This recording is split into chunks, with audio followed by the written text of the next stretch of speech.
Good morning. Salamat sa Ginoo sa sining privilege liwat nga sa gihapon kita makapamalandong sa iyang pulong. Gani subong aga sa aton nga pagpadayon sa pakigangot sa aton nga Dios. Magapamalandong kita sa bahin sa pagpangamuyo. Kaga isa sa mga simple nga verse nga naga-remind sa aton, kaga mag-remind sa aton padayon amo ang 1 Thessalonians chapter 5 verse 17. A very simple verse, but kung tanaw naton, it would give us courage and even confidence nga ang aton gali nga pagkabuhi, although nga may mga tinion nga mabudlay man, pero sa gihapon may ara gali sang upod kag bulig ang aton nga pagkabuhi. Amo na ang palapit naton sa Ginoo, pakigangot naton sa iya pagi sa pagpangamuyo. Kag humble diri sa 1 Thessalonians chapter 5 verse 17, pray without ceasing. Sa gihapon sa aton nga pamalandong sini, tan-aw naton ang purpose sa tawag nga pagpangamuyo. Kaysa may mga pamangkot bala, kinanglan gid bala naton sang pagpangamuyo. Nga kinanglan naton ini. Kaga isa ini sa ginahimo naton, kag gina-consider naton as our spiritual exercise. Ginahimo naton ini not because nga bahin sang aton routine nga magapangamuyo kita, pero isa ini nga sa diin gina-develop naton kag gina-tagaan gid naton sang kagayonan ng aton nga spiritual nga pagkabuhi sa pagtubo gid sa Ginoo. You know, ang pagkakilala naton sa Ginoo wala lang nagauntat sang tinion o sa diin gincommit naton ang kaugalingon naton sa iya. But every day sa kabuhi naton, ang isa sa mga handom or habit or even ang practice naton amo ang mangin closer pagid sa Ginoo sa tanan tion. Kagang aton nga pakigaangot sa iya pagi sa pagpangamuyo naga-develop ina sa nga tawag nga godly character and behavior. So as I've said, isa ini sa mga spiritual activities nga aton gid nga i-consider sa kabuhi naton ang pagpangamuyo. Kaga even the Lord Jesus Christ damo sa mga scenario sa pulong sa Ginoo nga nakita naton that even the Lord Jesus Christ made this kind of practice of pagpangamuyo. Isa idra sa mga katahong istorya sa nga si Jesus nagpangamuyo sa nga pagkaon. Kadamo sa mga tao halin sa gamay nga pagkaon sa pangamuyuan niya nagdamo ina. So it talks about provision, or even man sa mga tinion nga sa diin may mga katawhan nga nagakinahanglan sang physical nga attention, may mga masakit sila. Kag sa pagpangamuyo ni Jesus nakita naton the miracle sang pag-ayo. So you know, kabalo kita nga sa aton dako gid ini ang mabulig niya sa aton. So may mga pila ka butang nga makita naton diri ang purpose nga tawag nga pagpangamuyo. Dag naton sabton ang inang kumangkot kinanglan ko gid bala nga magpangamuyo. Ano gid ini ang pakadtuan sang ako ni nga paghimo sa nga tawag nga pagpangamuyo. Una-una gid ang ini nga purpose inigin tudlo ni Jesus as taught by Jesus. Una-una gid is to praise God. So ang pagdayaw naton sa Ginoo, ang pag-express naton sang adoration sa iya, bahin gali ini sang aton nga pagpangamuyo. So may mga examples na makita naton, especially in Matthew chapter 6. Makita naton dira ang example sa nga tawag nga pagpangamuyo. So may dira nga phrase na ginabal, hallowed be your name. It speaks about that our God is almighty. Halangdon. Kaga makita naton ina sa verse 9. Kaga in first Chronicles in verses chapter 29 verse 10 to 13. Therefore David blessed the Lord before all the assembly, and David said, Blessed are you, Lord of Israel, our Father, forever and ever. So these are the examples nga makita naton kung paano naton gina-adore ang aton na Ginoo. Kaga diri sa may verse 11, yours, O Lord, is greatness. the power and the glory, the victory and the majesty. For all that is in heaven and in earth is yours. Yours is the kingdom, O Lord, and you are exalted as head over all.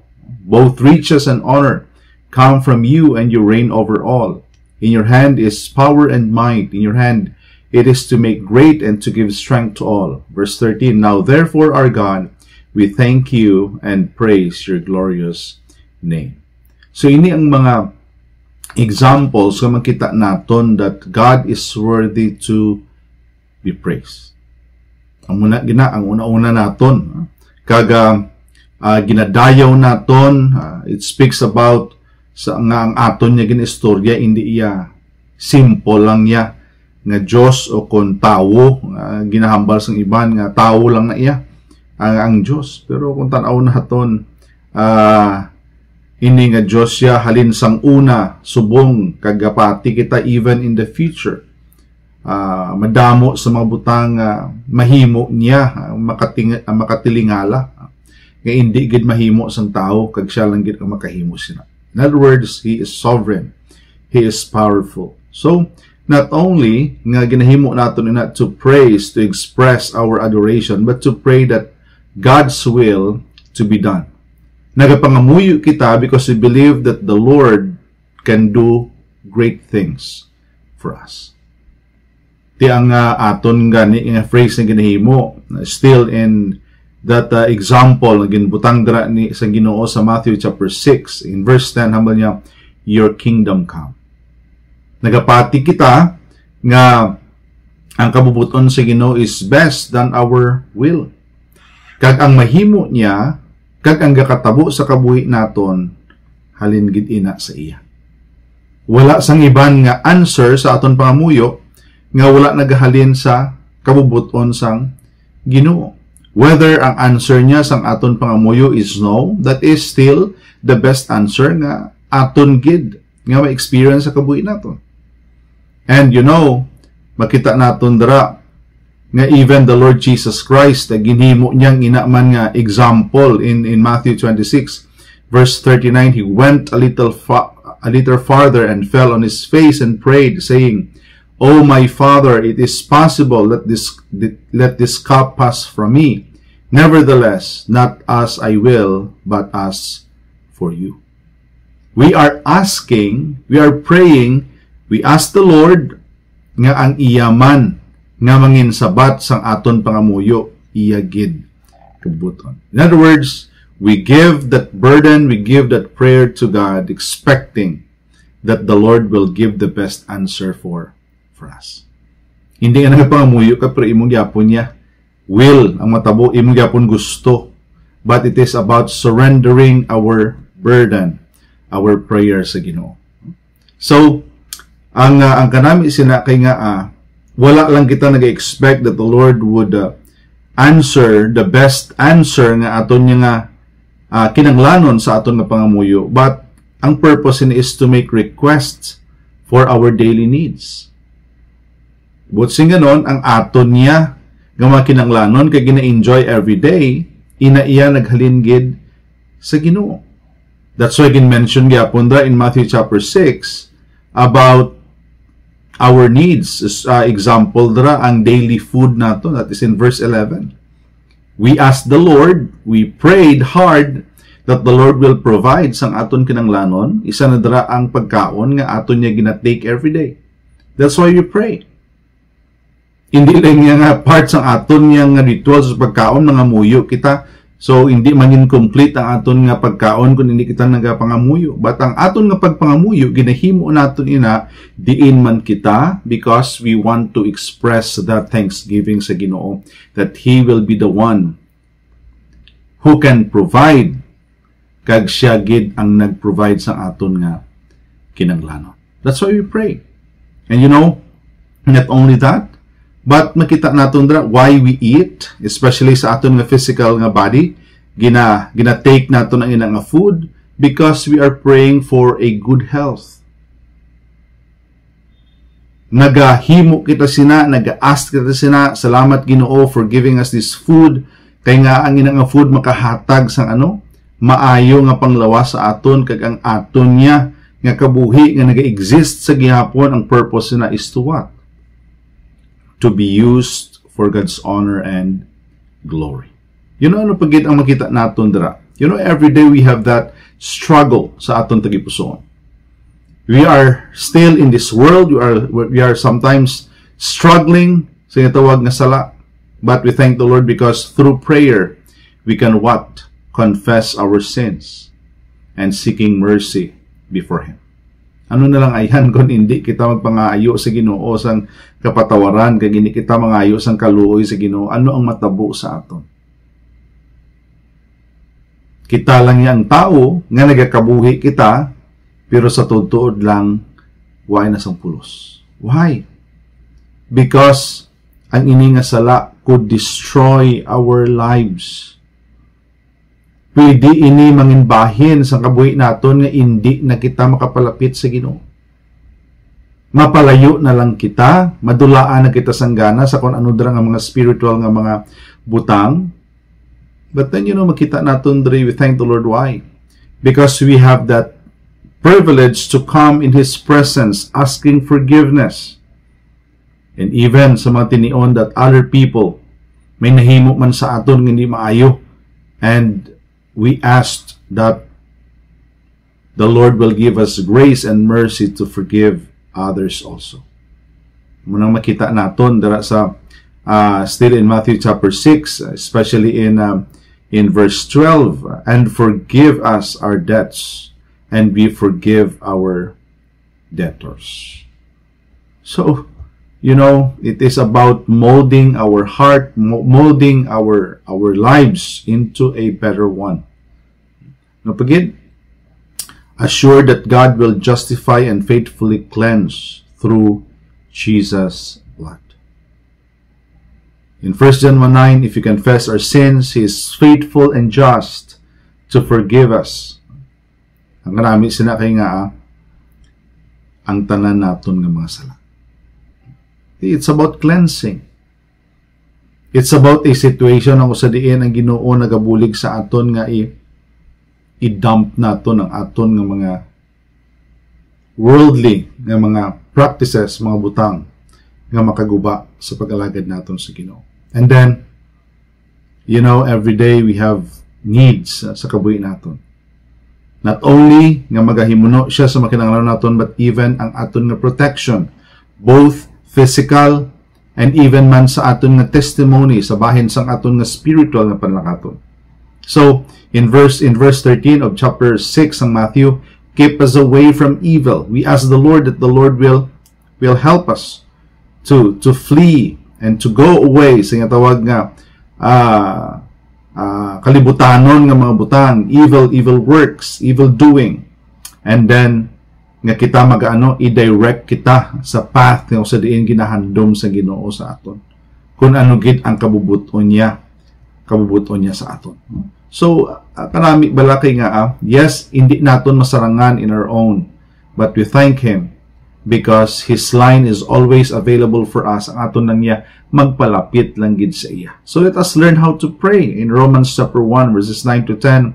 For God is my witness, whom I serve with my spirit in the gospel of His Son, that without ceasing I make mention of you always in my prayers. So omni si Paul making request if by some means now at last I may find a way in the will of God to come to you. Tabla? Wala gid nga kalipat si Apostle Paul to ask help sa Ginoo because kabalo niya kung ano nga strength, ano man nga way, ano man nga opportunity ina naghalin sa Ginoo. Kaang Ginoo katahom gid once nga siya ang maghikutar sang tanan para sa ato. So, you know, hindi lang niya gintudlo ina sa Ginoo, even ang mga apostles gintudlo man ina sa aton. Amo na nga si Apostle Paul gin-mention daw sa ginbasa nato kay gina in 1 Thessalonians, express of thanksgiving in verses 17 to 18. Kaga hindi lang nga ang gintudlo sa mga apostles ang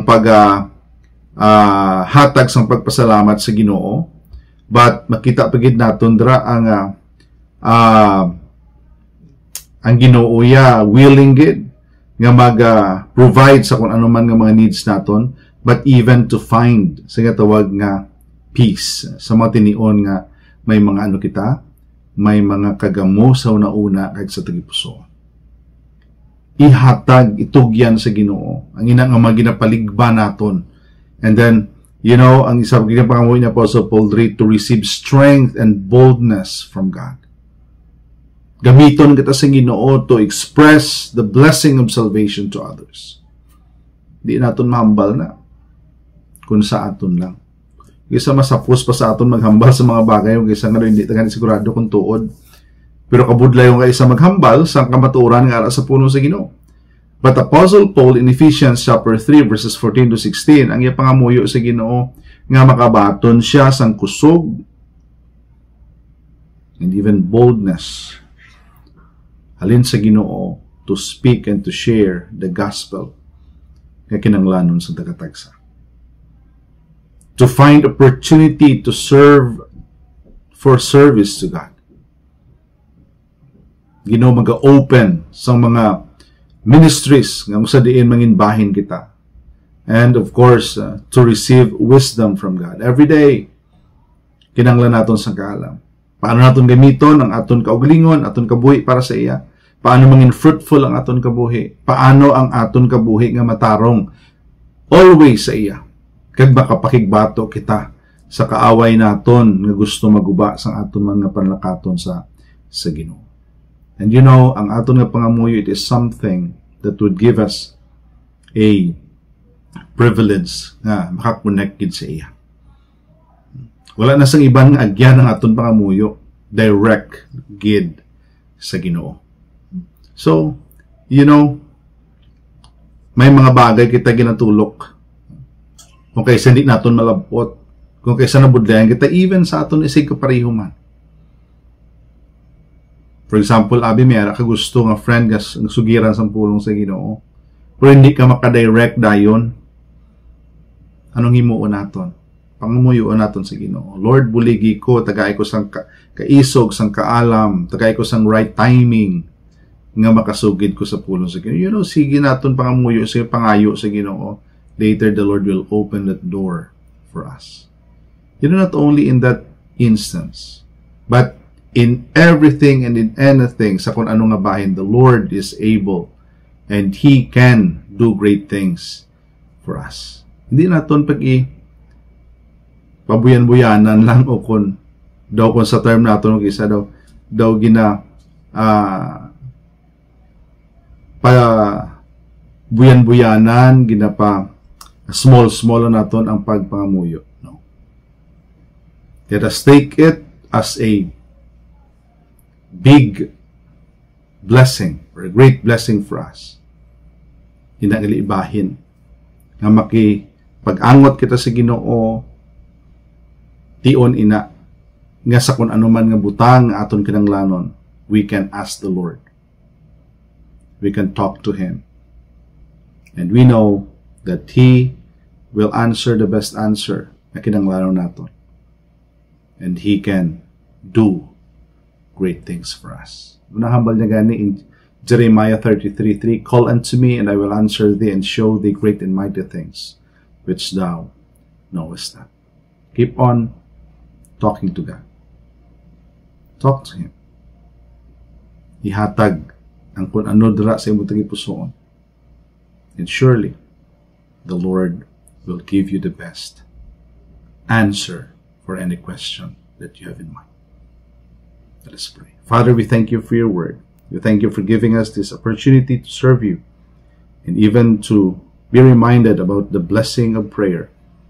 Kabay pa Ginoo nga makita namon ang amon kaugalingon nga nagakinahanglan gid sa imo presence sa imo gahom. And through this prayer, Father, mahimo namon in order nga kung ano man ang mga butang nga kinahanglan namon, ini Ginoo maging possible because we give everything nga mga impossible Ginoo sa imo. Because we believe, Lord, that nothing is impossible with you. Uli kami nga maging closer pagid sa imo. Give us a right heart, mind, and even a life sa diin nga kabuhi sunod sa imo kabuton. We give and we bring back the honor to you, Lord. Thank you for your word. In Jesus' name we pray. Amen.